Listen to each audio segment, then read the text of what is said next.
আপনারা যারা DC office জেলা প্রশাসনের কার্যালয় নিয়োগ পরীক্ষায় অংশগ্রহণ করবেন তাদের জন্য আজকের এই ভিডিওতে থাকছে জেলা প্রশাসনের কার্যালয় নিয়োগ পরীক্ষার সাজেশন, প্রশ্ন প্যাটার্ন এবং বিগত সালের প্রশ্ন নিয়ে অনেক কথা। আশা করি ভিডিওটি প্রথম থেকে শেষ অবধি দেখার চেষ্টা করবেন। প্রথমে একটি কথা বলে রাখি, আপনারা যারা স্বল্প সময়ে সেরা প্রস্তুতি নিতে চান তারা অবশ্যই ডিসি অফিস জব রিভিউ এই বইটির পিডিএফ সংগ্রহ করে নিতে পারেন। পিডিএফ মূল্য মাত্র 40 টাকা। পিডিএফটি সংগ্রহ করতে এই নাম্বারে হোয়াটসঅ্যাপের মাধ্যমে যোগাযোগ করে পিডিএফটি সংগ্রহ করে নেবেন। আজকে আলোচনা করব সিলেট জেলা বিভিন্ন উন্নয়ন পরিষদে সচিব ও হিসাব সহকারে কাম কম্পিউটার অপারেটর পদে শূন্য পদে কিছু লোক নেওয়া হবে সেই বিষয়টি নিয়ে। যারা আবেদন করতে চান একমাত্র সিলেটের বাসিন্দারাগণ আবেদন করতে পারবেন এই লিঙ্কে ক্লিক করে। এই লিঙ্কের মাধ্যমে আবেদন করতে পারবেন।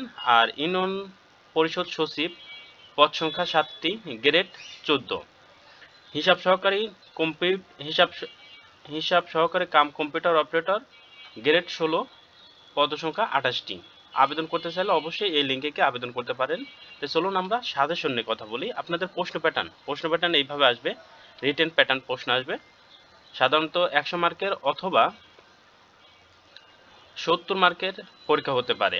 অনেক সময় আছে 80 মার্কেরও পরীক্ষা হয়। এক্ষেত্রে বাংলায় 20, ইংরেজি 20, গণিত 20, সাধারণ জ্ঞান 20, এই টপিকসগুলো থাকবে। বাংলা, ইংরেজি, গণিত, সাধারণ জ্ঞান, এই টপিকসের উপর আপনাদের পরীক্ষা নেওয়া হবে।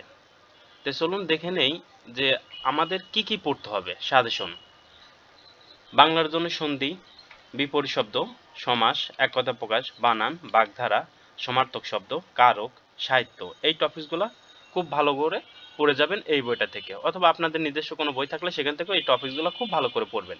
ইংরেজির জন্য item phrase, voice, gender, number, narration, changing sentence, translation অর্থাৎ অনুবাদ, article, preposition, right form of verb আর প্যারাগ্রাফ, এই টপিকসগুলো ভালো করে পড়ে যাবেন। এর সাথে আরেকটা কথা, আপনার যেটা অনুচ্ছেদ এবং লেটার লেটার বা অ্যাপ্লিকেশন, এই দুটো ভালো করে পড়ে যাবেন। গণিতের জন্য নবম শ্রেণীর গণিত, অষ্টম শ্রেণীর গণিত, এই দুইটা বই যে কোনো হাই স্কুল থেকে সংগ্রহ করে নিয়ে ভালোভাবে পড়তে পারেন, অথবা আমাদের এই বইটার গণিত পাঠটা খুব ভালো করে পড়ে যাবেন। ইনশাল্লাহ 100% গণিত কমন পাবেন। সাধারণ জ্ঞানের ক্ষেত্রে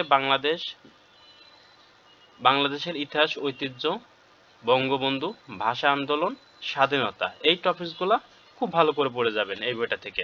ইনশাল্লাহ কমন পাবেন। আর নিজ জেলা সম্পর্কে অবশ্যই কিছু জেনে যেতে হবে। নিজের জেলা কি জানবেন, নিজের জেলা কত সালে প্রতিষ্ঠিত, নিজের জেলায় সবচাইতে বিখ্যাত যে মানুষগুলা, সেই বিখ্যাত মানুষগুলা সম্পর্কে একটু গুগল থেকে দেখে যাবেন। ওখান থেকে 2-1 মার্কের প্রশ্ন থাকতে পারে। আর যারা খুব ডিপ্রেশনে আছেন তারা এই বইটি সংগ্রহ করে নিয়ে পড়ে ফেলতে পারেন। এবার একটা আসি প্রশ্ন। এটা ছিল একটা বিগত সালের প্রশ্ন। সব প্রশ্নই ডিসি অফিসের যে কোনো পরীক্ষার যে কোনো প্রশ্নই লিখিত আসে, অতএব আপনাদের লিখিতভাবেই পড়ে যেতে হবে। প্রশ্ন সমাধান করছি না, কারণ প্রশ্ন সমাধান করলে অনেক সময় লাগবে। আর যারা এই প্রশ্নগুলা বলতে চাচ্ছেন যে আমরা সমাধান করে দেই, তারা একটু হোয়াটসঅ্যাপে নক দিবেন। নক দিলে আমরা বুঝতে পারবো যে